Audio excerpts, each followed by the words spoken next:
রাধে রাধে বন্ধুরা, দেখো আমাদের বাড়ির সামনে কতগুলো হনুমান।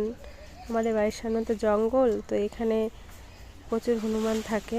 তোমাদেরকে আজকে দেখাচ্ছি। এই দেখো, এটা ছোট্ট হনুমান, ওর মা কোলে নিয়ে বসে আছে, গাছেও আছে। এই দেখো কত সুন্দর গাছ। ওরা আমার ফোন দেখে ভয় পাচ্ছে, ভাবছে ফোন দিয়ে হয়তো ওদেরকে মারবো।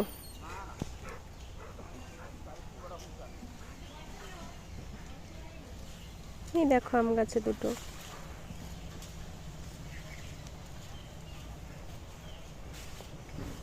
এই দেখো আমি ছাদে চলে এসেছি ওদেরকে দেখাতে হনুমান।